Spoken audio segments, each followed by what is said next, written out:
All right. Hello, everybody. Happy Saturday.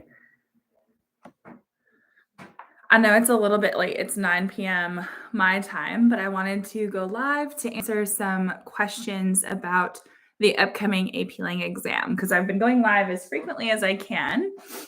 And I promised I would go live on Saturday. So I figure if you have any questions, feel free to ask them. The exam is I guess technically 2 days away at this point, like Sunday, Monday. So yeah, 2 days. All right, we're going to set a goal for gifts on TikTok. Earth is the goal today. Okay. All right, so welcome. Let me know what questions you have about AP Lang because it's just a couple days away. Just some quick reminders as people are kind of like strolling in. The exam is going to be at 8 a.m. in your time zone. So on test day, your teacher might provide some of these things for you or your school might, but you want to make sure that you have, if you're taking the digital test, your device and your charger if you need that. For the paper test, make sure you have pencils. Make sure they're not mechanical. They need to be like number 2 pencils, but regular pencils. And then blue or black ink pens for the essays. And then if your school lets you, you can bring a snack because there is a 10-minute break. All right, here we go. We got some questions coming in over on YouTube. If you're joining on TikTok, feel free to ask a question as well. So Ryan says, is it necessary to write an introduction for open argument or should I just drop in with the thesis? That's a really great question. Honestly, there's a couple things to consider because a lot of students do argument last. If you are running out of time, or if you don't know how to start your essay without it feeling really cheesy, I would just do a thesis because a short intro is a way to save time. And also, sometimes it just is easier, especially with argument, to have a thesis and it still all makes sense. With rhetorical and with synthesis, I tend to prefer a couple sentences before the thesis. But in all 3 essays, if you are running out of time, just a thesis is fine. So yeah, I would say just a thesis for argument is okay. Let's see. Can you go over the format for all 3 essays? Yes, I can. So on exam day, they're going to be in this order: synthesis, rhetorical analysis, and argument. Now you can answer them in any order you want. So I encourage students to play to their strengths. So I think most students do synthesis first just because of how time consuming it actually is. So that's the one with the sources. So basically for that one, you're going to need a thesis. So I would do a short intro plus a thesis. Thank you for the likes on TikTok, by the way. So for the short intro, maybe like contextualize the issue. Sometimes people will say, okay, this is the issue. Here's what one side says. Here's what another side says. And then here's my thesis or something like that. So intro can be really short. Then you're going to want 2 or 3 body paragraphs. Now for synthesis, it's important that you have 3 sources. You could have more, but if you have only 2, it's going to drop your score. And it's really helpful if you cite them in parentheses. It's called a parenthetical citation. And if you actually write out the word source, like source A, instead of just writing A in parentheses, it kind of helps draw the reader's attention to that. Readers will go back. If they think that you don't have 3 sources, they will go back and just double check. You do not need a conclusion for your essays, but it can be nice. So if you have time and you can kind of zoom out and situate it in a broader context, that's helpful. But if you are running out of time, just do an intro and 2 body paragraphs. You don't need a conclusion. You can also do 3 body paragraphs. You do not need to address the counter argument unless it will help your argument and you want to. Now for rhetorical, that's the one with usually a speech, but it could be an article. It could be a letter. For that one, you're looking for rhetorical choices and either the message, argument, or purpose. So your intro there can be pretty short. You're going to need to tell us what we call the rhetorical situation, which is basically you saying like the info about the passage, like who's speaking, where are they speaking, that kind of thing. Your thesis needs to have rhetorical choices. So it needs to have 2 of them, ideally strong verbs, but if you write them as nouns, it's okay too. And then we as readers like to also see the message, argument, or purpose in your thesis. It's not technically required per the rubric, but it really does help if you have it there. Then 2 body paragraphs or 3. And if you have time, a conclusion. If not, that's okay. And then for argument, like I just said, in answer to a question on YouTube, you can just do a thesis if you want, and then 2 or 3 body paragraphs. For the argument essay, you're coming up with your own evidence. And so some students like to have 1 example per paragraph. You need your evidence and commentary. And then some students like to have 2 examples per paragraph. So it just kind of depends on like what fits what you're trying to accomplish there. All right, awesome. So that was kind of like the question was like, can you give us a brief rundown of all 3 essays? So hopefully I answered some other questions in there as well. Let's see. I'll answer the MCQ question in a second because I know a couple of people have answered that. That one just takes a second to answer. For the argument essay, is there any way I can get the sophistication point without writing a conclusion? Yes, because there's nothing that says that you need a conclusion for it to be sophisticated. Can it help with sophistication? Yes, but it can be sophisticated without one. For each body paragraph, do you need the last concluding overriding sentence? Do you mean like, do you need a concluding sentence for each body paragraph? If so, I prefer to see that because sometimes when students write a body paragraph, especially if they've kind of lost track of what they were doing, it kind of helps your line of reasoning. And it's like, okay, like here's the point I was making. So it kind of wraps up the paragraph well. So a concluding sentence ties back to the main idea of the paragraph. We don't want to use it to introduce new concepts. To introduce new concepts, we do that in the topic sentence. So you can create a connection there. I actually have videos on YouTube that are sentence frame videos that I've published on YouTube within the last like month. So it's my favorite sentence frames for rhetorical analysis. I would definitely check out that video. And then there's one for argument and synthesis that can help you with your line of reasoning. No, conclusions are not necessary. They're nice, but they're not necessary. Okay, so I saw a few people ask about MCQ. So I'm going to preface this with, I have a relatively recent video on my channel that has these tips all in more depth. And I would love it if you would support me by watching that video at some point. It's if you just search for Coach Hall Writes AP Lang MCQ, it's there. But I will answer your question here on live as well. So some general things that I would encourage you to think about with the multiple choice is number one, which type of question are you better at? Are you better at reading or writing MCQ? A lot of students are better at the writing MCQ. The problem is that you only have 45 questions in 1 hour. So you only have 1 hour to answer those questions. And you want to answer each question, even if it's just a guess. So what happens is sometimes people are better at the writing MCQ, but they have to rush through them because they're running out of time. So you want to ask yourself, is there any benefit to my score if I start with the writing MCQ and then go back to the reading? Because for some people, that actually helps them. Something else you want to consider for the reading, so those are the first 2 passages. They're longer. They have more questions. They're real published passages, whereas the writing questions are just a draft. You want to ask yourself, will it help me to read the questions first? Now, I would try this approach out this weekend if you've never done it before. You can use an SAT or an ACT test just to practice this. But basically, some people do better when they read with a purpose. So if you're the type of person who kind of like gets lost in the passage, or you have to reread stuff, or you miss details and then a question asks about them and you're like, I don't even remember reading that, then reading the questions first might help you. So reading the questions first, you're only reading the question. You're not reading the answer choices. And basically, this can help you know what to possibly look for because you know what you're being asked about. It's kind of like seeing the other team's playbook before you actually set foot on the field. That actually might be a really good analogy. So like, you know what they're going to ask you about, so you know what to look for as you are reading, and then that can help you answer your questions more accurately and more efficiently. Another tip for MCQ is if it asks you about like certain lines or something, like what are they doing in these lines, it helps to read the surrounding sentences, not just the lines they're talking about. If it's like not the whole paragraph, like read the surrounding lines because there's usually a context clue. So yeah, those are just some general tips about MCQ. Thanks, T. So anyway, that video that I mentioned, AP Lang MCQ, it's pretty recent on my channel. That video will have a lot more tips. You're so welcome. Yes, good luck to everybody on Tuesday. So I will be going live tomorrow at 3 p.m. Eastern, and possibly later tomorrow night after my kiddos go to bed, like around this time, maybe a little bit sooner tomorrow. But I just popped on, so I will be answering more questions. Don't go anywhere.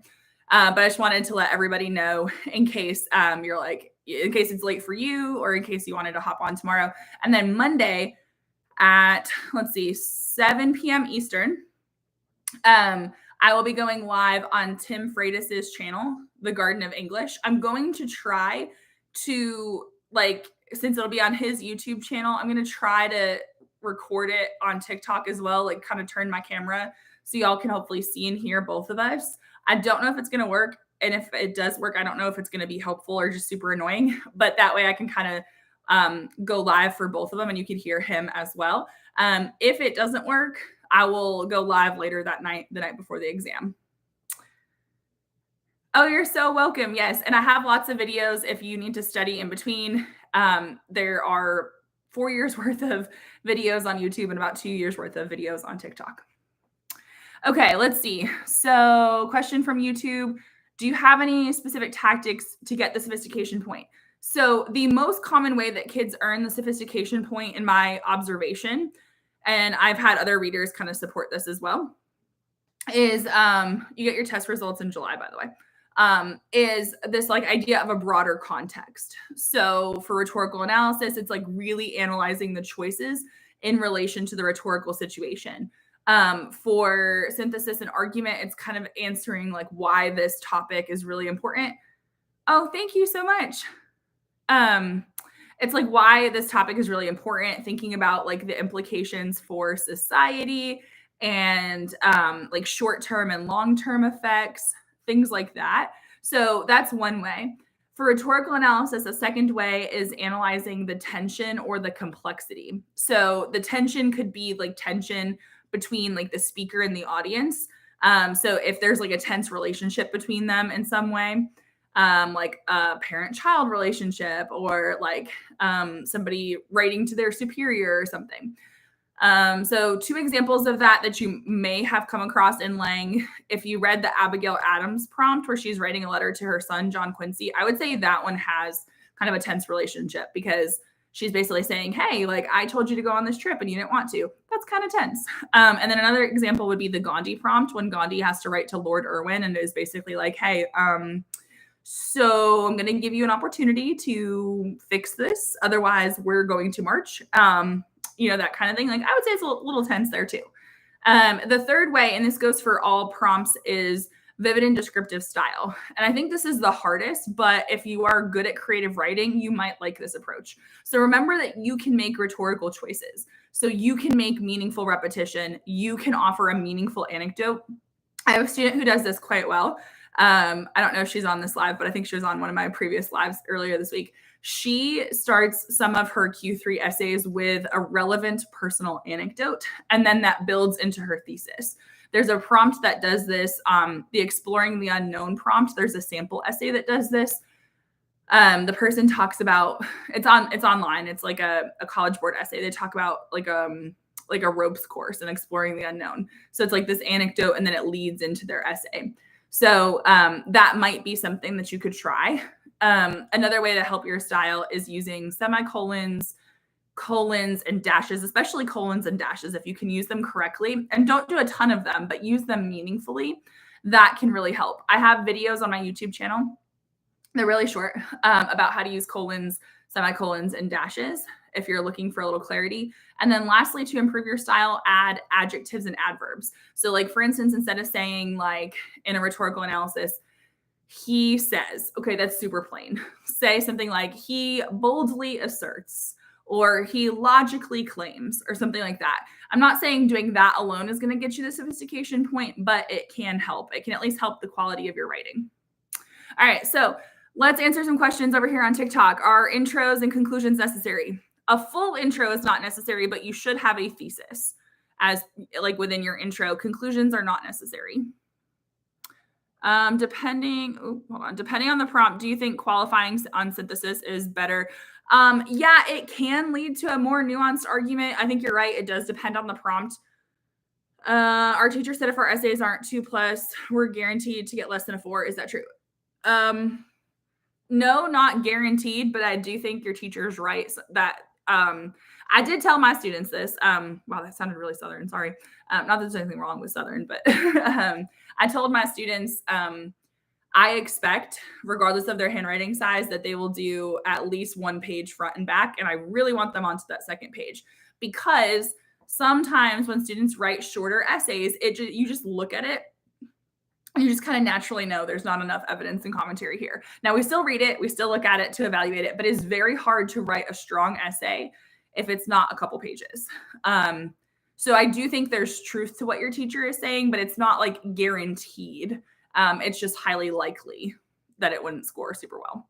So really develop your ideas. The big thing is that those short essays tend to not have very much commentary. So either the commentary is really simplistic, like it's there, but it's not enough, or it's just like restating what their evidence said. So I had a student who said, well, what if I repeat myself? My answer was, I would rather have you have repetitive commentary than too little commentary. Any suggestions for coming up with evidence? I use the acronym CHORES. So current events, history, outside knowledge, which is kind of like everything in the other categories. So it could be like sports, pop culture, things like that. The R in CHORES is reading. E is experience, because yes, you can write about yourself. You can write about personal experience, and you can use personal pronouns when you're writing about yourself.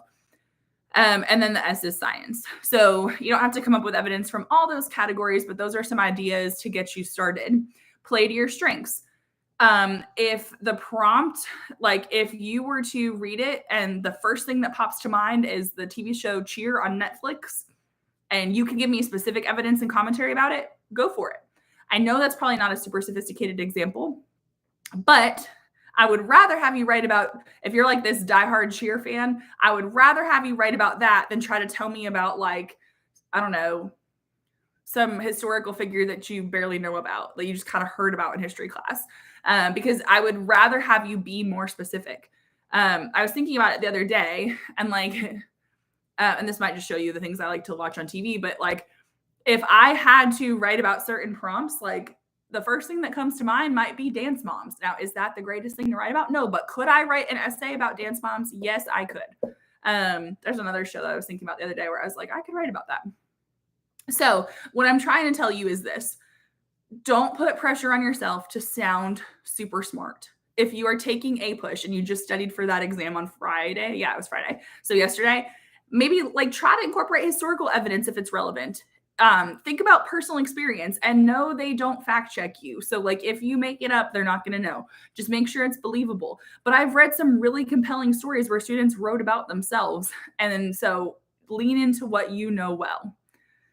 How do I get a 4 for evidence and commentary? Your paragraphs have to be developed and even, meaning like you have to have specific evidence and then you want more commentary than evidence. But both paragraphs, if you have 2 body paragraphs, both paragraphs have to be equally strong. If you have 3 body paragraphs, then all 3 have to be equally strong. Should you use outside evidence in your synthesis essay? You can for like the broader context. So like, for instance, if the prompt is about education, you can talk about personal experience. You can talk about outside knowledge, but the caveat to that, so like the warning is you still must include your 3 sources. So if you're going to bring up outside knowledge, it either belongs in like your intro for some context or somehow in your commentary or possibly your conclusion. But like put it in there meaningfully, because you have to have 3 sources. Which essay do I recommend you start with? Most students start with synthesis. So I tend to think most students should start with that because of how time consuming it is. That being said, I would encourage you to rank the essays in order of your confidence. So what's your top one? Like, what do you get the highest scores in, and or which one do you like the best? Because we want to put your weakest / least confident essay last. I would much rather you rush your weakest essay than one of your stronger essays. And that's simply because you can still get a 3 out of 6 very quickly on your weakest essay. You need a thesis and you need evidence and commentary.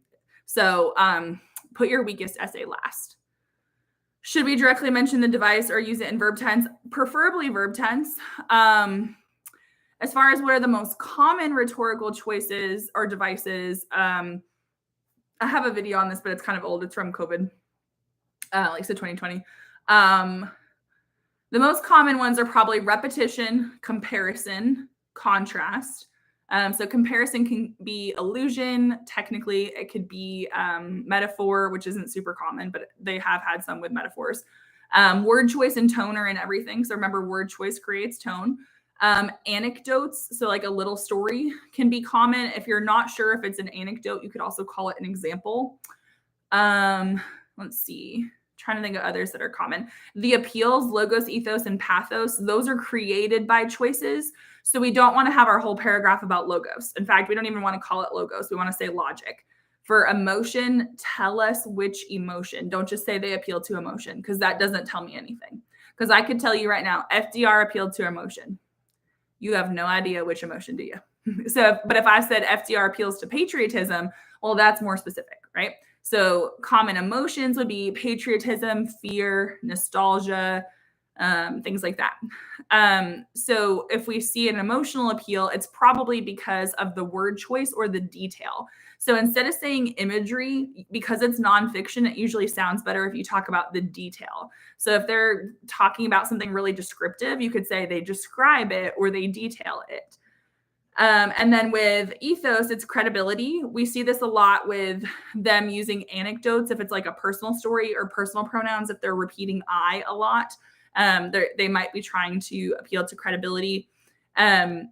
There's pronoun use. So like if they're doing instead of calling it pronoun use, think about what they're trying to do. So if there's a lot of like we, us, and our, call it unifying diction, because they're trying to unite everybody. Conversely, if they're saying a lot of like you and I, that if they're trying to be divisive, you can call it divisive diction. Or if they're like us and them, then they're trying to set the distinction between those two groups. So that would be maybe more divisive. So those are some common ones. How can we pass the exam with no content learned? You can binge watch my YouTube channel. I have a cram for the exam playlist, and I have playlists for each of the FRQs. So I would start there. And I would appreciate the support. For MCQ, do you recommend we read the questions first or get straight to reading the passages? That depends on what works best for you, because it's different for everybody. So I would test it out this weekend using like an SAT or an ACT passage if you haven't tried it out already, and see which one you're more comfortable with. How do we avoid author uses X, Y, and Z? So don't use the word uses. Instead, take the X, Y, and Z and put them in verb form if you can. So for instance, let's say we want to say the author uses repetition. Instead, say the author repeats, and then you have to tell us what they repeat. So the author repeats we, or that might be like too specific. The author repeats unifying phrases. That's more broad, because then you could talk about we and us and our and like Americans, if that's a word that's being used to unify. Instead of saying uses comparison, just say the author compares this and that. I will try to manifest a 5 for you.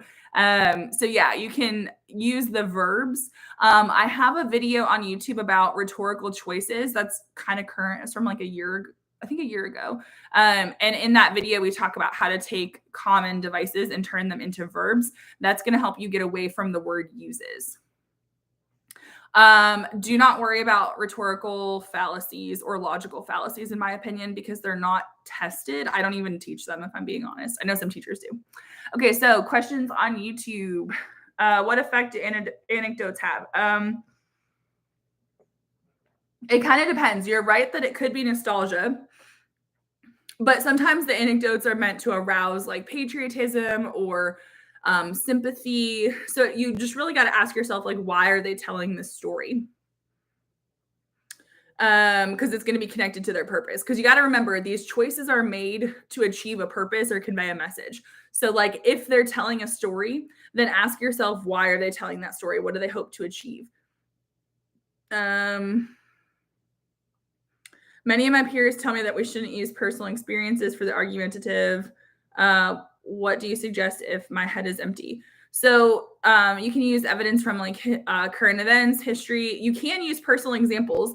I have a video on my channel about how to write about them effectively, because that's the thing, is like some people write about them well and some people don't. So you want to make sure, if you're going to write about personal experience, that it's meaningful and that it led to some kind of like personal growth or something. So definitely check out that video on my channel. If you search for it, if you type in something like Coach Hall writes personal experience argument essay, the video should come up. Can Can we include entire quotes? You should include short quotes, not necessarily entire sentences, because then it's really hard to embed them correctly. It's better if you choose shorter quotes and then within that quote and like look at the word choice. Will we be docked points for analyzing the wrong devices? So you don't get docked points if like let's say that I think that it's really obvious that there's a comparison, but if you analyze it differently, if what you say is still true, it's fine. So as long as what you're saying is accurate, there's more than one way to analyze a passage. So as long as you're not like labeling it wrong, you should be fine. So that's why I don't encourage students to use a bunch of fancy terminology, because then you're more likely to get it wrong. Just tell us in plain language and strong verbs what the writer is doing. Okay, so let's answer some questions over here on TikTok. Thank you for the likes, by the way. Also, I don't really know what it means, but we have a goal of 2 earths for gifting. So if you happen to want to gift an earth, then thank you. You can tell I'm not super into TikTok if I don't totally understand the gifts, but there's a little pop-up that tells me about that. Let's see. Oh, thank you so much, T. Let's see. If we forget anaphora, can we just say repetitive diction? Yes. Instead of anaphora, just say like the person repeats whatever the phrase is at the beginning of successive sentences. That might be hard to remember too, but anaphora is repetition, so it's okay to just say repetition and then tell us what they're repeating. And more importantly, in your commentary, thank you, James. Tell us what they're repeating, but more importantly, why they're repeating it. Because with repetition, a lot of students want to say emphasize, which is true, but that's like too abrupt. You need to say not only why they're trying, like what they're trying to emphasize, but why they're trying to emphasize it. So let's say somebody keeps repeating the word Americans. Let's say it's some kind of patriotic speech or something. So if you claim that they repeat Americans, that's your claim. And if you analyze different times when they did it, that's your evidence.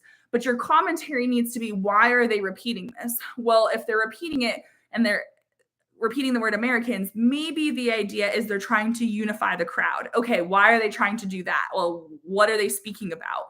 Why are they speaking? When are they speaking? So we want to just keep asking ourselves why. That helps you with your commentary. How can I make a thesis stronger?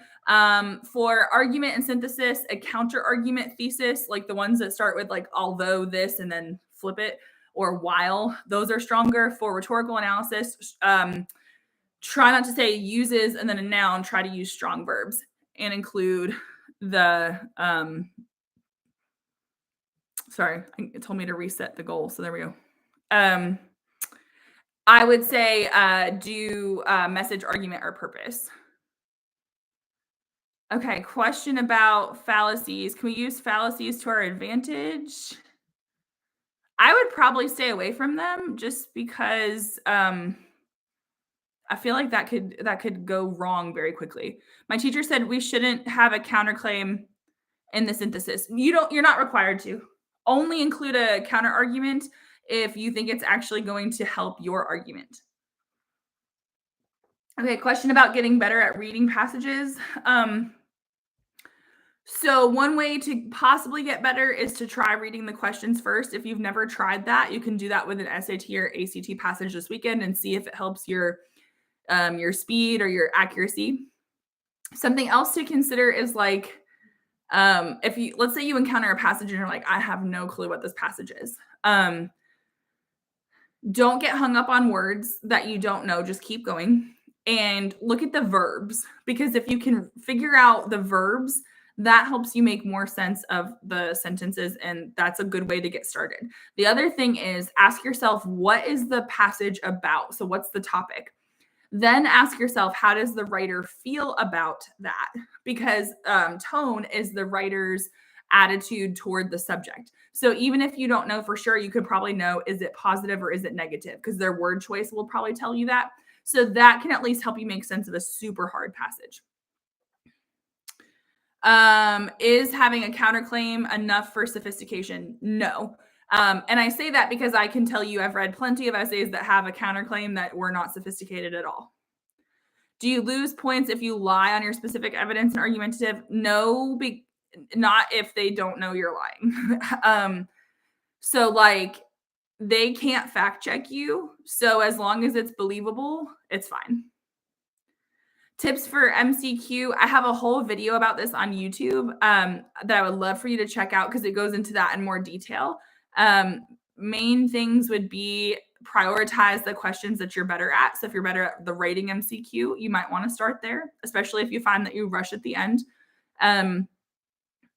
Possibly consider reading the questions first in the reading section, which is the first two passages, in case that helps.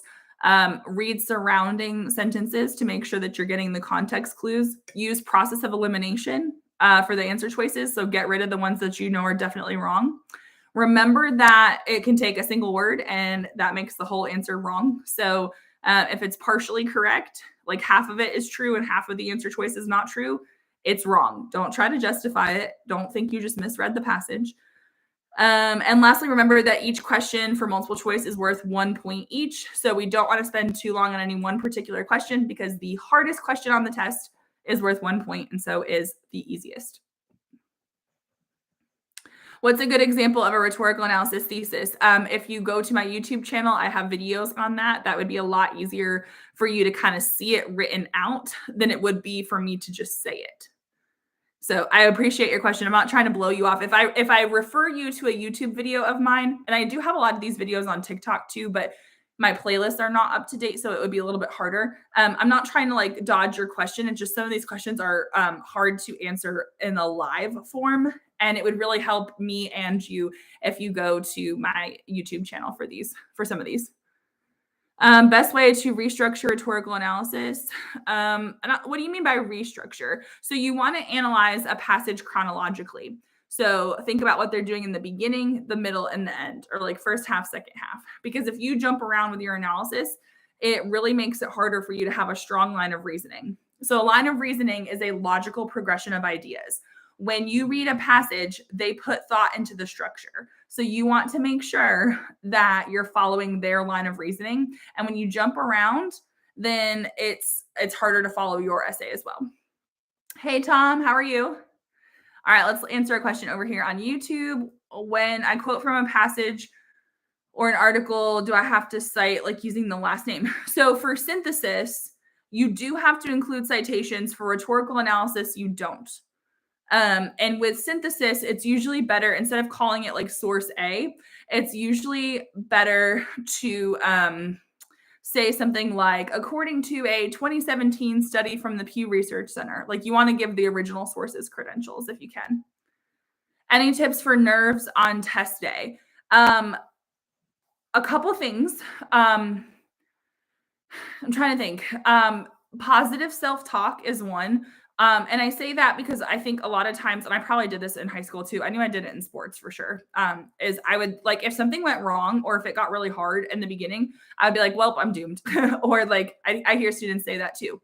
I use that grit, like that I'm going to work hard and persevere mentality, because here's the thing. If it's hard for you, it's hard for everybody else. And we take the difficulty of the question into consideration at the reading if we're talking about the essays. So someone said, LOL, same. So just know that it's entirely possible that for multiple choice, the first passage is the hardest. I'm not saying it is or isn't, but it's like there's only 2 reading ones, but one of them is probably harder than the other. So if it's the first passage and you're like, this is so hard, don't stress over it and don't linger too long, because the other passages might be easy or easier. So don't get a pessimistic attitude too soon. Write as much as you can. And even if you feel like you're not doing well, stick to what you know and what you were taught. So for the essays, especially, make sure you have a thesis, write 2 solid body paragraphs. Really try to get one of them as strong as possible. If you're like worried that you're not going to make a 4 out of 6, you just need one really good body paragraph of the 2 to make a 4 out of 6, a 130. And really believe in yourself. Like if you can kind of turn it around and be like, yeah, I'm doing great. I'm going to keep going, because perseverance really does matter. So that would be my tips for anxiety on test day. If anybody else has tips that work for you that are like ethical and appropriate tips, feel free to comment on TikTok, because that's where the question came from. Probably have to specify ethical and appropriate with that one. Can one of the three documents be used for a counter argument and synthesis? Yes. Like you can use one document to disprove another document or another idea. That's absolutely fine. How can you understand an old text if you have no idea what you're reading? Start by looking at the verbs because that'll kind of tell you what it's about. And then also think about, okay, what's the topic? How does the writer feel about it? And that helps you with the tone.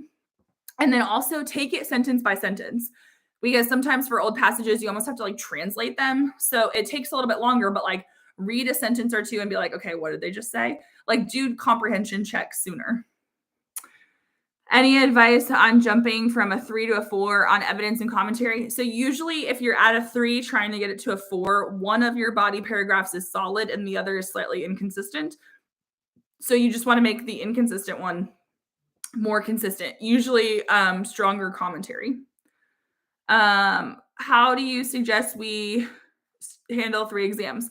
Okay, so I don't know anything about the other 2 that you mentioned as far as like what the studying is like. But if you're taking multiple AP tests, create some kind of study schedule if you can. And like some like Lang maybe doesn't require a whole lot of studying, but maybe your other ones do. And then obviously kind of prioritize the ones that are coming first. If there's 2 on one day, that might be kind of difficult. For Lang, I don't think there's a ton that you need to do to study, though, if I'm being honest. Like the things you could do this weekend if you wanted to would be shameless plug here, but watch my videos. I would also look at some sample essays from the College Board that scored well.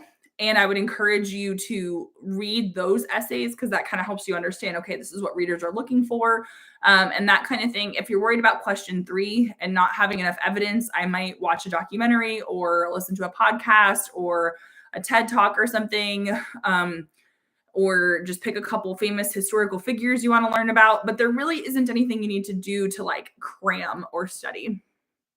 You have 3 on one day. Oh my goodness. That must be, how do you have, oh, I guess there are 3.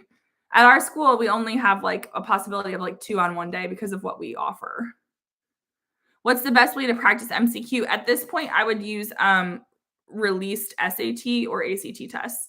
And for reading, pick the nonfiction passages. And for writing, look for the questions in the writing and language SAT that have a question stem.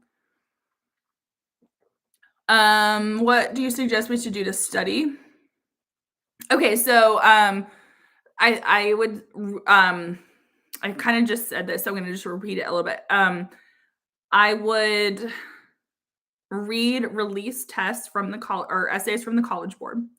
Look at the sample essays that score a 4 or higher. I would look at recent ones. Like I would look at basically like the 2018 and 2019 were rescored with the new rubric, so you can look at those. But I would go back to the 2022 and 2021 exam. If you haven't read those, even if you have, go back, read the student samples, see what the scores we're looking for. I would also encourage you to brush up maybe on some knowledge for question 3, the argument essay, if you feel that's your weakest. Watch a documentary, because nonfiction, maybe listen to a podcast or something like that. Just kind of brush up on your knowledge, read some current events.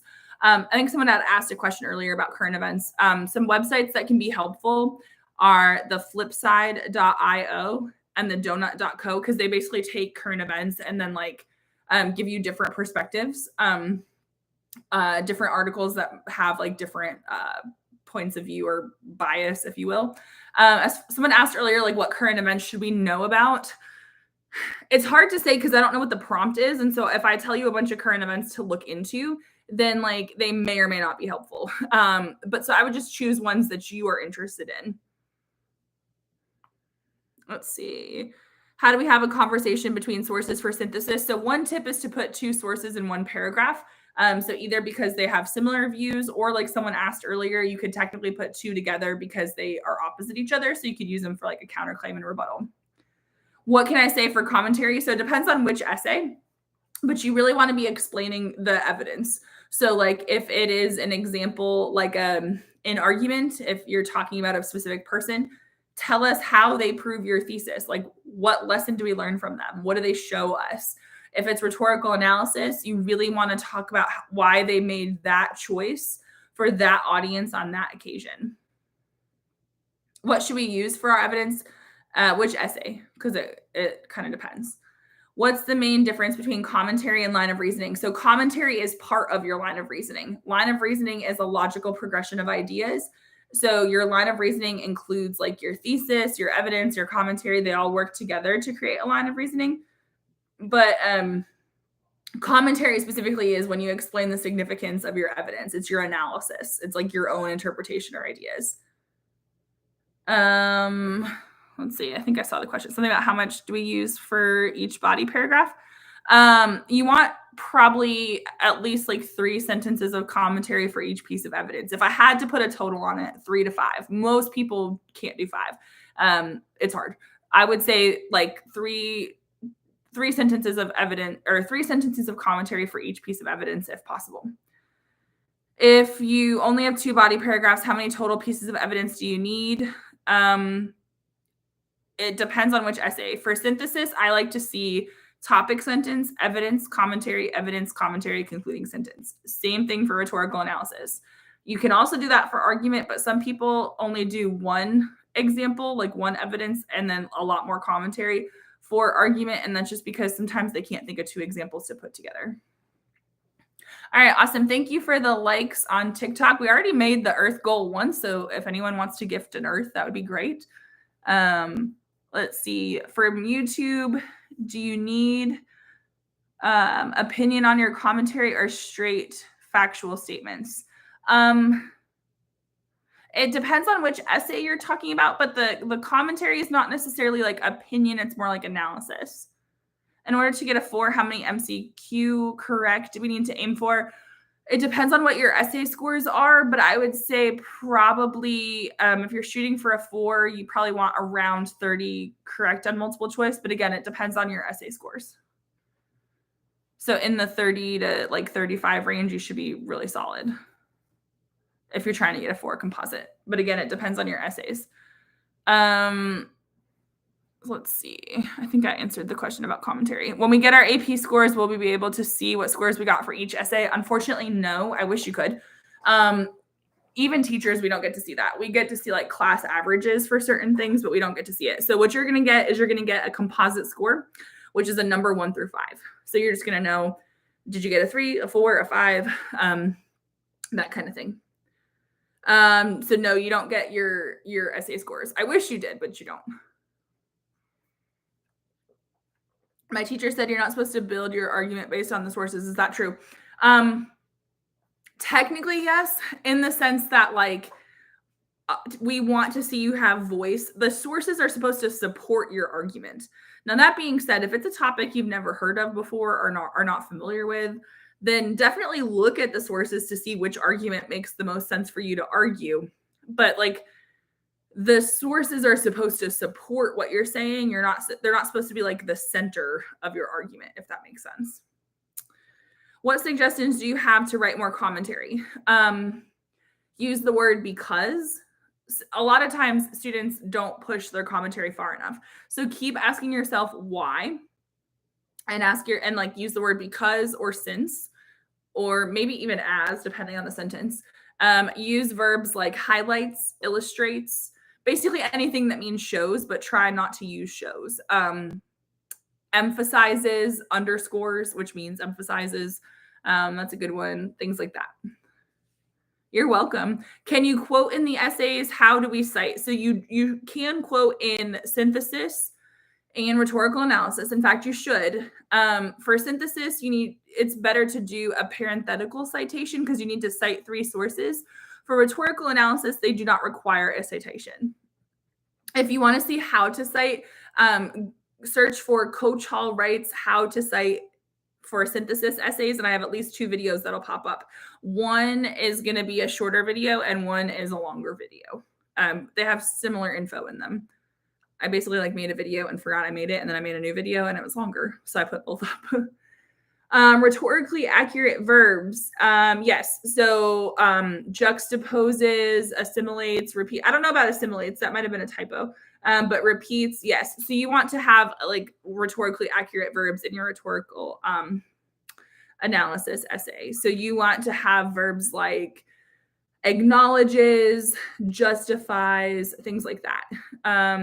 Instead of explicitly saying ethos, pathos, or logos, what wording can we use? Okay, thank you for the question on YouTube. I will give you a link to a video that will help you answer this question.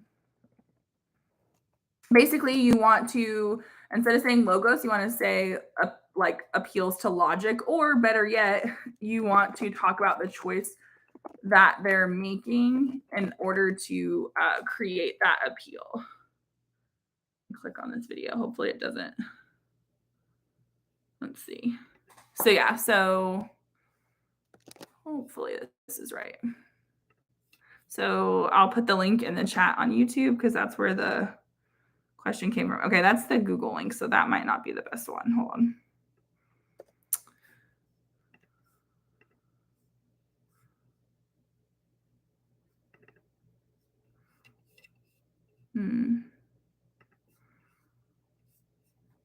But yeah, you don't want to have like a whole paragraph about like logos, ethos, and pathos. That's just not the strongest way to write your essay. Remember that there are choices. Oh my goodness. Thank you, Nicholas. It is Teacher Appreciation Week. Thank you so much, Nicholas. That was so kind of you. Let's see. What's the best way to structure rhetorical analysis? Chronologically. So ask yourself, like, if you can divide it into sections, that's helpful. Usually like 2 or 3 sections. So like beginning, middle, end, or first half, second half. Oh, Dave, I'm sorry that you hate the class. Hopefully we can help you prepare for the exam though. So you want to make sure that you are following their line of reasoning. Don't just be jumping around. Try to think, okay, what are they doing at the beginning? Like, how are they starting? Because chances are they do something very specific in the beginning to start. And then how do they build from that, and how do they end? And as far as devices or choices that you need to know, someone had already said this, but I love AP Lang. Thank you. You want to make sure that you're using rhetorically accurate verbs. So a lot of the devices that are nouns, we can actually turn into verbs. So like instead of saying repeats instead of saying uses repetition, we can say repeats. So repetition, comparison, contrast, those are all pretty common. Word choice is technically in everything. I don't encourage students to analyze syntax because I think it's really hard to get like deep with it. It's just not my go-to. I don't encourage that as often. But you've got like repetition, comparison, contrast, word choice, which creates tone. Anecdotes are somewhat common. Examples, they might use an example to prove something. Allusion can be kind of common. Sometimes there's an allusion, and you might notice it, but you might not have a whole lot to say about it. You can also think of it more broadly. Like, what are they doing? Are they introducing an argument? Are they like identifying a problem? That can be a choice. Are they creating a common enemy? Are they flattering their audience? Are they criticizing their audience? So those stronger verbs can help as well. What's a good way to establish a line of reasoning? It starts with your thesis, but having strong topic and concluding sentences helps.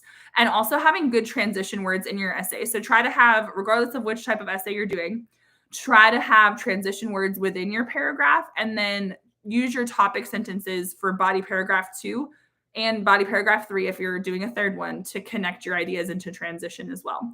I have a YouTube video about transition sentences if you want to check that out. It gives you some sentence frames and stuff. Some transition words that can be particularly helpful to you in your essays would be like therefore or thus. Consequently is a good one. You can, because it's showing like cause and effect. So like this and then consequently. And then other good ones would be furthermore and moreover. So if you see moreover, this might happen on multiple choice. If they say moreover, it means furthermore. So the way I remember that is they both have more in it. So those are some good ones to know. You're welcome. Do you have to label every rhetorical choice, or can you just explain what the choice does? No, you can just explain what the choice does. So if you notice that they're doing something, but you don't have a word to explain it, then just explain what they're doing. That's totally fine.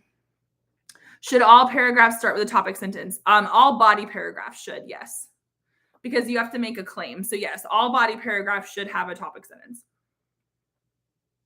Yes, 2 body paragraphs are good enough.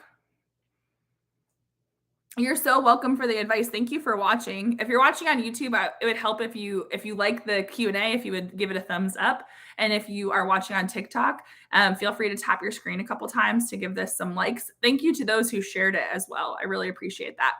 Just a quick check-in for those who don't know me. I'm Coach Hall. I have a YouTube channel and TikTok, and I answer questions about AP Lang. The exam is this coming Tuesday, which I think you know if you're here. I will be going live twice tomorrow. That's the plan. I'll definitely be live at 3 p.m. Eastern because I've been doing that each Sunday. I guess tomorrow is my last Sunday to do it. I do intend to continue this over the summer too. Not necessarily the AP Lang stuff, but if you are watching and you're a junior, over the summer, I'm going to kind of pivot my content a little bit to talk about college prep. Because a lot of my viewers are juniors. And so you might be doing your senior college stuff next summer, like this summer into the fall. So until the school year starts again, I'll be doing content about college prep. So please don't immediately unfollow after the exam because I might have other things that I could help you with. And so, yeah, I'll be going live tomorrow at 3 to answer more questions about AP Lang. And then hopefully tomorrow night after my kiddos go to bed, I'll pop on again. And then Monday, I'll be live as well, Monday evening.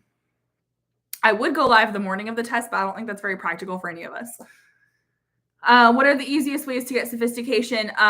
Broader context is usually the easiest. For rhetorical analysis, you could also do the analyzing the complexity and tension. For argument and synthesis, trying to create a nuanced argument.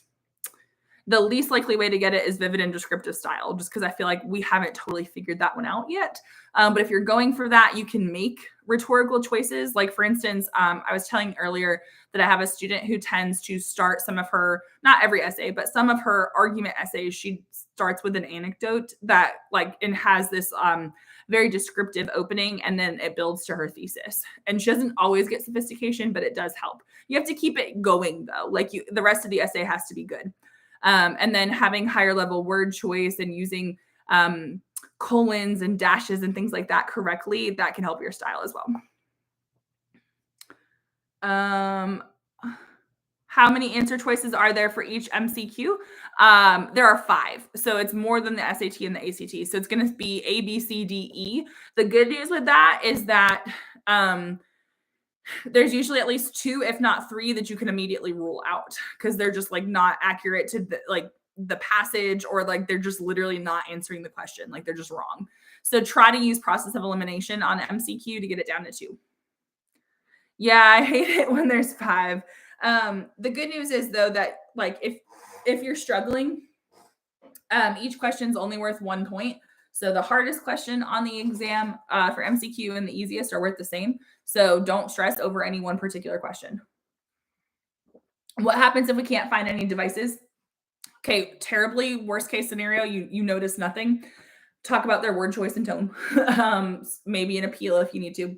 But really ask yourself, what are they doing? Because there's this one passage that I used to give to my students. I didn't give it to them this year, but I wish I had. It's this letter. And it's a 3-paragraph letter from the 1700s. And this guy is telling this woman, he's like a bishop or something, archbishop, he's something. And he basically, apparently this woman had asked him if he could write a recommendation letter for her son. And in 3 paragraphs, he basically denies her request. But in the first paragraph, he kind of recaps the situation. So recapping technically is a choice because it's telling what he's doing. And then explaining why the request was not fair to him. That's a choice. So if you do not know what choice it is, just tell us what they're doing in that part and use those strong verbs and you'll be fine. What evidence should we use for the argument essay? Try to prioritize real world examples. So history and current events. You are able to write about personal experience if you want to. Try to make sure it's a meaningful personal experience. I would say that you should avoid fiction examples unless you know you can write about it well. I have had plenty of students write about it well. So just go with whatever you think is going to prove your point best. Try to avoid generalizations and hypotheticals, though. We really don't like to see stuff where it's imagine you're a 15-year-old boy, or have you ever done this? Or some people do that. Those don't come across well. Keep it really specific because the evidence says specific evidence. Let's see. I think I missed some. We can use personal experiences. Yes, you can. I actually have a video on my YouTube channel about this. If you type in like Coach Hall writes personal experience for argument essays or something to that effect, it'll come up. But basically, yes, some prompts really lend themselves to it. So a couple years ago, there was a prompt about the value of striving for perfection. We saw a lot of personal experience with that, like sports, kids trying to be valedictorian, things like that. How to get the sophistication point in synthesis or argumentative you with a counterclaim. You can just addressing the counter argument, having a counterclaim and rebuttal is not enough. Usually it has to like you have to be consistently strong throughout the whole thing. Can we use personal anecdotes on synthesis? Technically, yes, because it would be presumably part of your commentary. It might help you situate it in a broader context. Just be sure that it's tied. If it's in a body paragraph, be sure that it's tied to your evidence. Like it has to make sense and it has to fit, but yes, you can. Because for instance, last year's prompt was about STEM. You could have included like some personal experience. 2 years ago, it was about cursive. So if you have personal experience with the topic, go for it. Just try to tie it to evidence. Any prompt predictions? No. This is what I can tell you what I'm worried about. I don't want it to be a prediction because I don't want to manifest this. For rhetorical analysis, they've done a lot of American prompts lately, meaning like the speaker was American. The exception was the Gandhi prompt. They've also done a lot of contemporary prompts. So I really don't want it to be an old prompt. Like I don't want it to be old language. I just gave my students a Thoreau prompt. I hated Thoreau in college. I told them this. So I gave them Thoreau and they read it too. And they also dislike Thoreau. If you happen to like the Transcendentalists, that's awesome. But it's not my favorite time period of literature. So something from the 1800s would be like my worst fear. Because I just don't love that time period. But hopefully it's a nice contemporary speech or something for that. Is AP Lang different from regular AP English? So there's two different types of AP English. There's AP English Language and Composition, which is what we call AP Lang, and then there's AP English Literature and Composition, which is AP Lit. And those are two different classes. Lang is nonfiction. It's typically offered for juniors, though not always. And then Lit is fiction, poetry, and novels, like the short fiction, poetry, and novels. Minimum number of evidence. Well, you need at least one per paragraph. It depends on which essay we're talking about. I usually push for two per paragraph. When should I add a rebuttal for synthesis or argument, and should I make it a whole separate paragraph? That's a good question. I'm noticing a trend more and more where students are putting if they're going to include the counter argument, they're putting it as like its own third body paragraph. And I think the reason why, and this kind of makes sense, is that you want at least two solid body paragraphs. So if you're going to do the counter argument and you're worried that you're not going to have time, if you put it at the end, you can omit it. Like if you're like, oh, shoot, I don't have enough time to do this well, you could just not do it. Whereas if you put it at the beginning, then you could run out of time to fully prove your point. So I've noticed that a lot of students who do it tend to put it at the end. And yes, you can make it your own separate paragraph, its own separate paragraph. A lot of my students don't do that as much. They tend to like weave the counter argument into their existing paragraph. So that's also an option, but they don't have like a full counterclaim and rebuttal. It's just like, you have to have both of them. Like they come in pairs, counterclaim, rebuttal, or concession, refutation, but it's like part of their paragraph. Like it's not the main point of the paragraph. They just weave it in. How do you do commentary without summarizing? So you want to be answering why. And if you're answering why, you're typically not summarizing. So keep asking yourself like why, how, and so what. So we can use first person. Technically, yes. If you're writing about personal experience for argument or maybe synthesis, yes. You don't use it in rhetorical analysis. There's like one weird exception that's not even worth talking about because it would just confuse people. So you can use first person if you're writing about personal experience. Do not just write things like I think or I believe because that's not necessary. All right, awesome. Thank you so much for the likes on TikTok, by the way. I'm taking the online exam. Any tips? Be really careful with the multiple choice. I don't know if this is like the best advice, but if you're not sure, guess on an answer and then bookmark it so you can go back to it. Because I'm just worried about all the clicking involved. So that's my best tip for online. Okay, let's see. Questions from TikTok. Sorry, I like spaced out for a second. What's the difference between a 1-3 and a 1-4? Basically, to in my opinion, usually when I see an essay that's a 1-3-0, it's because one paragraph is solid, but the other paragraph isn't. Like one body paragraph accomplishes its goal, but the other body paragraph does not. Like it's close, but it's just not there. So it just means that overall it's inconsistent. Whereas a 4 has to be consistent with all claims. So like a 3, you did one claim well, so you have like one good body paragraph. Or maybe like 2 of the 3 are good or something. But for in order to get a 1-4-0, then you need to have all of your claims well proven. Yes. For those that are taking the digital exam, the reason why I was saying earlier that I would be a little nervous about all the clicking is simply because my students took the ACT earlier this year online. And one of my students, we were used to taking it on paper. And one of my students who had planned on, if she was running out of time, she was just going to just bubble in like A for all of her answers. She said that on the digital test for the ACT, you can't just like rapid fire click through the questions. So she basically like ran out of time and she had a few questions not answered that she had intended to guess on. And so my fear for the digital test is if people are trying to skip around too much and there's any kind of lag or delay, that it could mean that you don't get questions answered. So if you want to come back to a question, bookmark it, but at least bubble something in. That way, you know, you at least have a letter choice there. For those that are taking the digital test, please remember you cannot tell us the prompts and stuff until after they're publicly released, and you're not allowed to talk about the multiple choice. But for those that are taking the digital test, I would love to know your experience.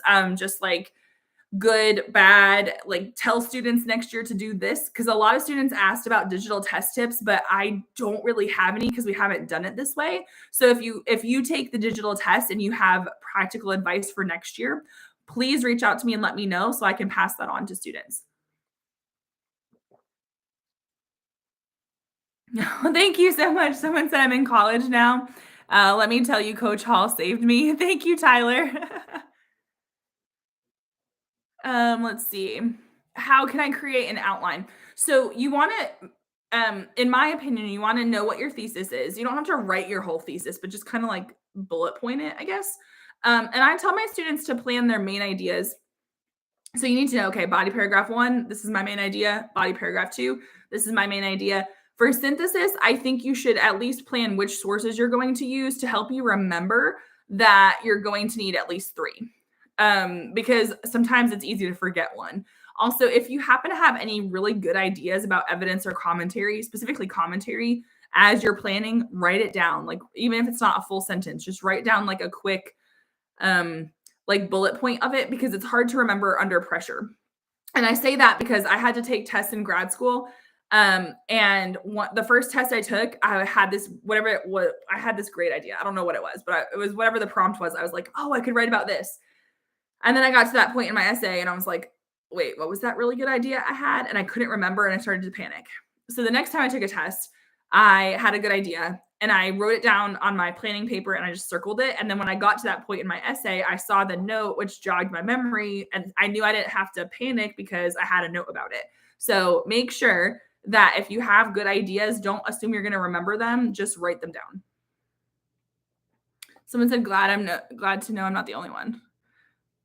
Are we stressing? I'm really bad at old English passages. Honestly, they're not my favorite. I can tell you that. What should I do if I don't know the author's purpose? Okay, good question. So use the provided information. Like honestly, for rhetorical analysis, if they don't know that you're going to know the purpose, like if they think it's iffy, they might even tell you in the prompt. Could the rhetorical choices be my thesis? You can put the rhetorical choices in your thesis, yes. In fact, in order to get the thesis point, you need rhetorical choices in your thesis. I took the A-Push test online and definitely mark all your questions before time is up.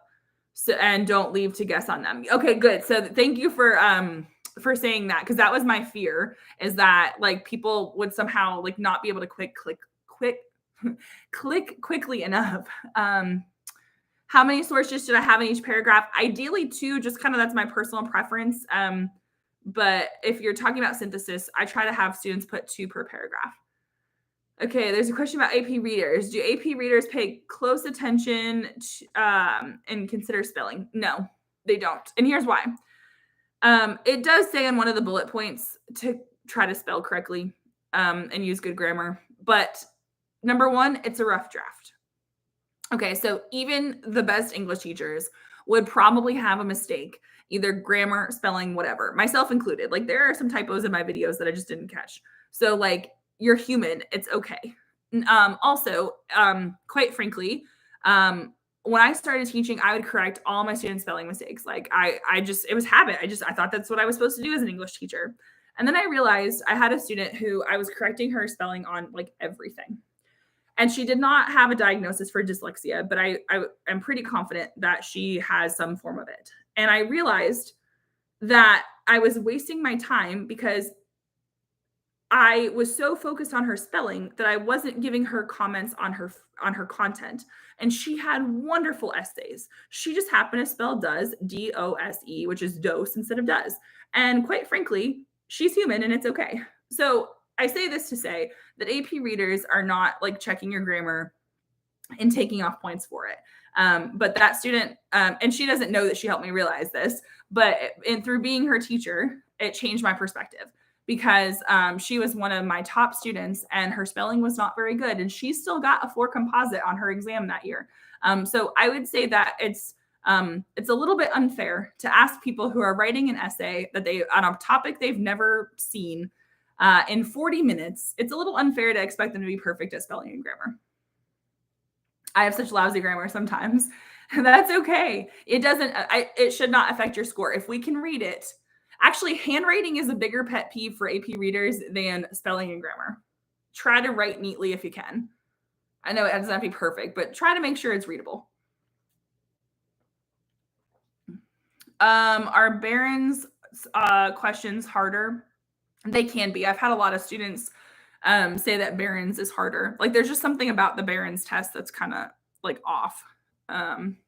So if your Barron's score is not very good, but you've done well on like something in AP Classroom, focus on the AP Classroom stuff. Any recommendations for the minimum amount of sources? Well, you need 3. A lot of students use 4. Don't try to cram in every single source. It's not like APUSH where I think in APUSH you need to use all the sources. You don't in AP Lang. Like, can you? Yes, but like it's not required. So 3 to 4 sources is appropriate because you're given usually 6. They could give you as many as 8. Yeah, and remember that the test is 45% of your score is going to be MCQ, which is like 1 point per question because there's 45. And then, APUSH, you need 6 out of 7. Okay, yeah, so there's different standards. For AP Lang, you just need 3. For your essays, we want to be shooting for a 4 out of 6. So if you're better at one section of the test than the other, that's okay. Use that as kind of like a cushion. Oh, okay, so you get 2 points if you use at least 6. Okay, that's kind of cool. I was going to say I wish they did that in Lang, but then I was like, yeah, I don't actually wish they did that in Lang. Different objectives. Do we need to write a conclusion? No. Especially if your conclusion is just going to be like a quick sentence of like summarizing all your main points again, don't bother because we just read them. If your conclusion is going to add nuance to your argument, like you're going to have a broader context and like deeper ideas and you have time to write it, great. But a conclusion is not necessary. How do we eliminate multiple choice when the answers are so similar? Really look at the wording and try to recognize that if part of the answer is correct and part of it's not, then the answer is wrong. So for instance, what I mean by that is like, there was one question where it was like, the writer uses a patronizing tone to talk about American women. And then that was the wrong answer. And then the other one was like, the writer uses a forthright tone to talk about voting. That was the right answer. And I'm making this up a little bit here. the passage was about both voting and American women. So that those two things were right, but the tone was wrong. It wasn't patronizing. Patronizing is like condemning or being like overly critical, condescending. The person wasn't being condescending at all. They were being forthright, which means bold. So even though, yes, it was about American women, that's the half of the answer that was correct. The patronizing part was wrong. So that answer is wrong. So one word can make it like the whole answer choice wrong. Are all the essays weighted the same? Yes. Is the sophistication point really worth going for? No, not necessarily. I really think students should be focusing on evidence and commentary. So if you feel like you're struggling with sophistication, focus on your evidence and commentary. It's going to be more beneficial to you in the long run. What can I do to study now for the next couple of days to get better at MCQ? I would say possibly using either like SAT or ACT release tests and looking at those. There are a couple good resources online. Tim Freitas has the Ultimate Review Packet, which he's a friend of mine. He does Garden of English. We're actually doing a live on Monday night on his channel at 7 p.m. Eastern. His Ultimate Review Packet, I think, can be very helpful, and he has 2 MCQ tests in there. But if you're looking for free stuff, when I do tutoring, a lot of times I just use SAT and ACT stuff because you can find them like official ones online for free. What's his handle? So he doesn't have TikTok, or he used to, but he doesn't update it. But on YouTube, it's Garden of English. Yeah. So he's really good, and he has like YouTube videos as well. His wife does like video editing, so his videos are super fancy. Past SAT exams help me, yes, because the College Board also writes those. So it's not the same people who write them, but like they're kind of similar in how they word some of their questions, not all of them. How do I have my own argument for synthesis and not just have the sources carry my essay? I think when we say that the sources are carrying the essay, it's probably because the student is relying too much on like their evidence and they just don't have enough commentary. So I would say to have your own argument, really focus on having commentary, and so that like the sources are helping your argument, but like your voice still shines through. A lot of times when we say the sources are carrying the essay, it's because like the student's really relying on like their evidence to do the work, and we want your commentary to do the work.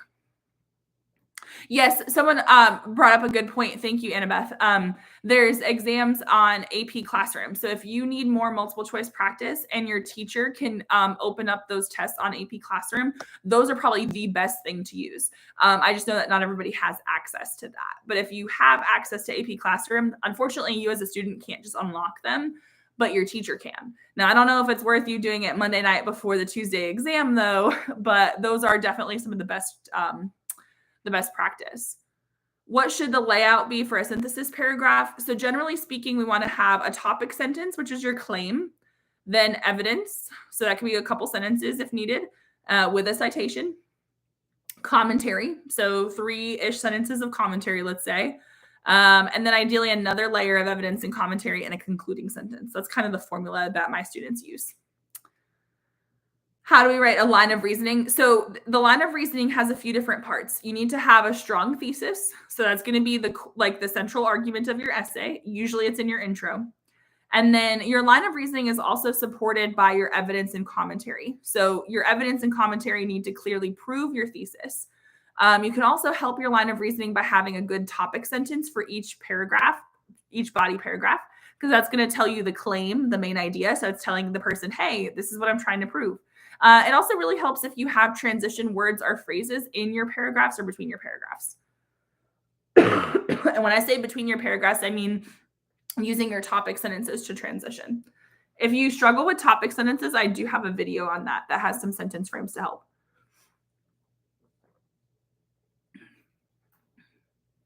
Do we need counter arguments? No. It can help, but it's not required. If you can't think of a good one or you don't have time, don't worry about it. Is it necessary to identify the intended audience for rhetorical? I would say yes. Just like it's easy with speeches usually because they tell you in letters. If it's an article or a book excerpt, I would still ask yourself who would likely read this. because that's going to influence the choices that they make. So yes, I do think you need to know who the audience is, because you want to ask yourself, why are they making this choice for this audience on this occasion? What are the most common mistakes you see on essays that are avoidable? Most common mistake, probably not enough commentary. I actually have a video about that on my channel. It's something like the top 3 mistakes. I would say one of the biggest ones is just having like limited commentary, like it's just underdeveloped. Also like just vague writing. So like for instance, in rhetorical analysis, if you just say like the writer does this to make the audience see their point. Okay, well that's a really vague sentence, because like first of all, who's the audience? And also what's their point? A lot of times students use words like their point, their argument, their message, the audience. And they don't actually tell us what the message, argument, purpose, all that stuff is. So we want to make sure that we're being as specific as possible, because that's an easy fix. Instead of saying to prove his point, tell us what the point is. Instead of saying to convey the message, say to convey the message about blah, blah, blah, or of blah, blah, blah. So yeah, those are some quick fixes to make it stronger. Can we use sources from the synthesis in our argumentative? You can, but usually the prompts don't relate to each other. Is 2 large paragraphs better than 3 for synthesis? Yeah, it can be. I don't want to say it's always better, but it can be. How many choices do you recommend focusing on for Q2? 2 to 3. How many paragraphs do you suggest we write? For example, 3 reasons, 3 body paragraphs. I would say 2 to 3 body paragraphs. A lot of students do 2. So you want quality over quantity. So if you have 2 quality, like very developed body paragraphs, that's better than 3 mediocre ones. Can I get a 5 without perfect scores on the essays? Absolutely. You do not need perfect scores on your essays to get a 5. Are they really strict on grading essays? They use the rubric. So I don't know that I would say they're strict, but they follow the rubric. Which essays can you say you and I in? You shouldn't say you in any of your essays, in my opinion, because you means you're talking to your reader, and you're usually not actually talking to your reader. Usually when people say you, they really mean like people. Like, so you can say one, like someone, or individuals, or society, or people, but don't say you. And you can say I only when you're talking about personal experience. So that would be if you're doing it in argument or synthesis. Don't say like I think or I believe, but you can talk about personal experience in synthesis and argument. Okay, let's see. I'll answer a couple more this evening, and then I'll be back on tomorrow at 3 p.m. Eastern, and then also close to this time tomorrow night. So I started at 9 p.m. my time. I've been online for a little over an hour, almost an hour 20. So I'm on Central Time, so about 9 o'clock, so 10 p.m. Eastern. I'll try to go on sooner. It just depends on what time my kids go to bed. Let's see. How do you ensure to get all your evidence and commentary points? The key is to make sure that your analysis is very even. So you want to make sure that you have specific evidence. So like if quotes are needed, then quotes, specific examples for argument, and you want to make sure that you have more commentary than evidence. So really make sure you are thoroughly proving your claim and keeping it very balanced, and that will get all the points. How to avoid vague commentary in Q2. So make sure that you are thoroughly explaining why they made that choice for that audience on that occasion. I have a video on YouTube that's called My Best Tip for Rhetorical Analysis, and that one does a lot for commentary. Let me see if I can find it really quick, because the question came from YouTube, so I can put a link there. Here we go. Oh, hold on.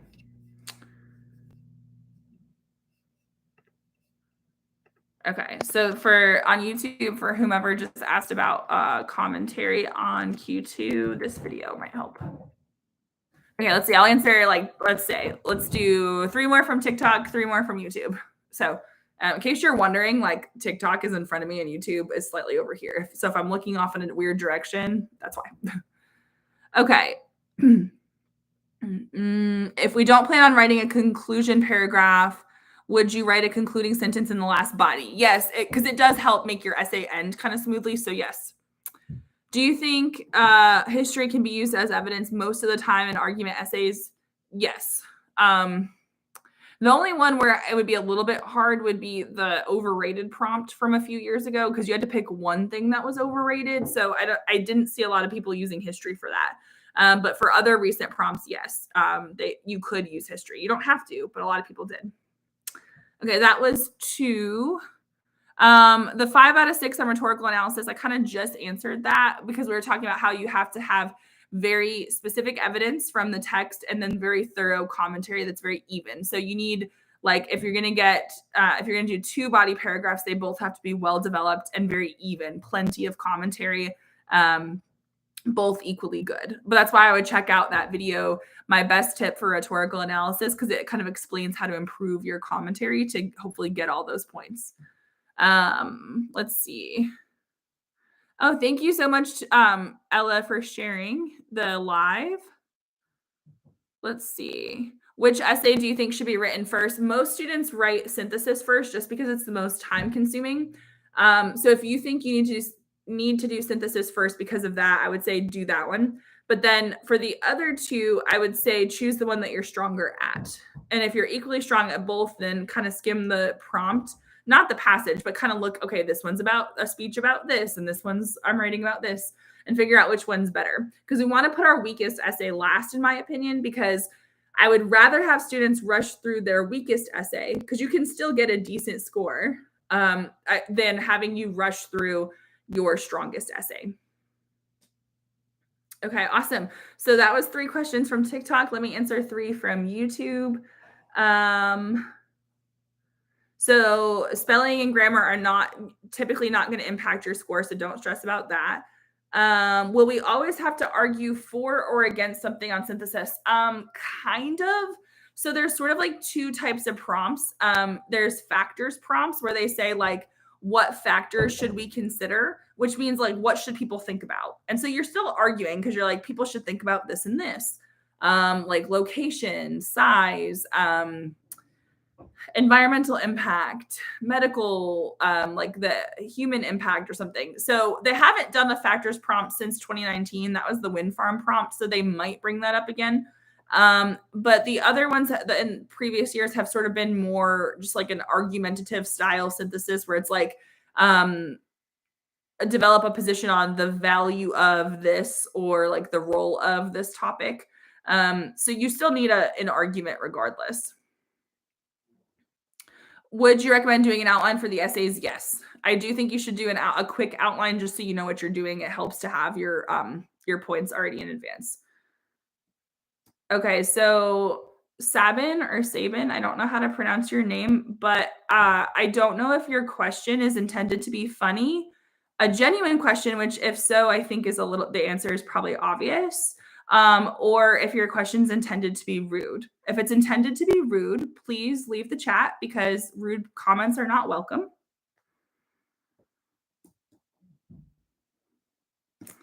Is it bad to only use personal anecdotes? It's not bad, but I would say it's better to have a little bit of a variety. Worst case scenario, if all you can do is come up with personal anecdotes, then go for it. But if you can come up with something else, that's usually better. So it's okay. Like, I would say if you could have like a personal and then like a real world example to balance each other out, that's probably better. But if you don't, it's okay to do all personal. It just comes across as a little bit narrow, if you will, if you do all personal.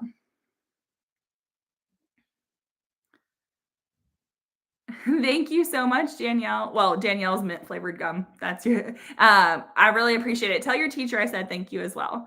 Does adding a counter argument and refuting and conceding give you a better chance for a sophistication point? It can.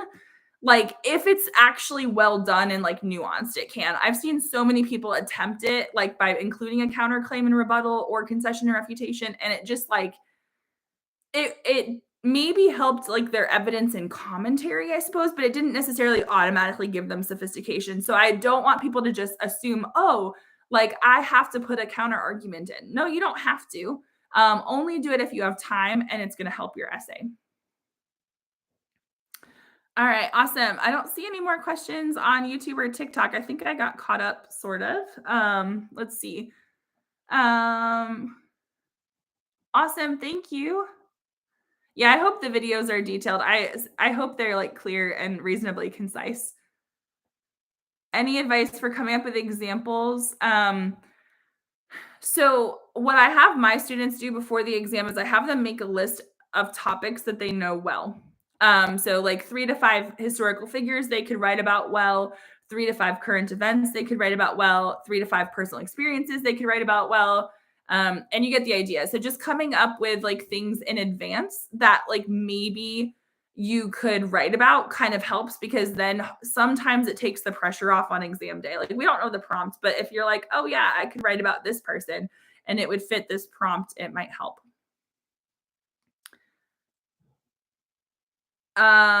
If you're under a time crunch, you do need a thesis, but you don't need a conclusion. You do not need a long intro. So I would say a quick intro, like 2 to 3 sentences plus a thesis is good. Worst case scenario, just a thesis, but no, a conclusion is not necessary.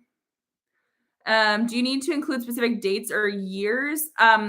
If you know them, yes. Like try to give us whatever specifics you can, but you don't have to know the exact date per se. Like for instance, um, if you can give us like the year or like the decade or something, like that's okay. But yeah, you don't like, for instance, if it's a current event and you're like, I know it happened in 2022, but I don't know what month, just say in 2022. That's fine. Or like if you know it happened so far in 2023, but you're like, was it March? Was it April? You could just say recently, and that's fine. At least in my opinion, that's fine. Does it matter in what essay the essays are written or what order the essays are written? No. Play to your strengths. Most people start with synthesis just because it's the most time consuming, but I would say put your weakest essay last. All right, let me see. I said 3 each, and I'm still here answering questions. All right. Should we introduce the counter argument at the end or the beginning? A lot of students do it at the end because if they run out of time, they can just scrap it and it doesn't affect their essay. Or you can kind of weave it in and out of your paragraphs if you want to. That's another approach. All right, awesome. So I said I would do 3 on each. And so I answered a few last questions from TikTok and a few last questions from YouTube. Yes, you can use examples from fiction, but make sure it's relevant. Usually we prefer that you don't, but it's not bad if you do. Just make sure it's like you're really connecting it, as you should with all examples. Okay. So thank you all so much for joining. Feel free, if you're watching on YouTube, to hit that thumbs up, tap your screen a few times on TikTok if you want to, or if you want to, it says encourage viewers to gift an earth. So if you'd like to gift an earth, thank you. I will be live tomorrow at 3 p.m. Eastern time answering questions. And also I'll be going live tomorrow night around like 8 to 9 p.m. Central time once my kiddos go to bed. So if you have a question that I did not answer, if you're watching on TikTok, feel free to go to a recent video, post your question in the comments, and I will do my best to reply as well. Make sure you're following. Thank you, Camille. All right, awesome. We got one of the 2. Thank you so much for that. And then also feel free to watch old videos of mine on TikTok and YouTube. If you have a topic that you're looking for, usually if you just Google it, like Coach Hall writes, and then whatever you're looking for, the video should pop up. And I have a lot of similar videos too. Oh, thank you so much. Awesome. We got 2 Earths on TikTok. Thank you all. So yeah, please use my channel as a resource to help you study. If I don't get to see you virtually, if you can't make the next live, best of luck on your upcoming exam. Write as much as you can. Please use all your time on the FRQs to actually write. I hate hearing that kids spent like 10 minutes just sitting there. Please write. Believe in yourselves and trust yourselves. You've got this. All right, awesome. Thank you all so much. Hope to see you in a future live. Remember, I'm going live twice tomorrow. All right. Have a good night, everybody. Be safe. All right. Bye, TikTok, and bye, YouTube.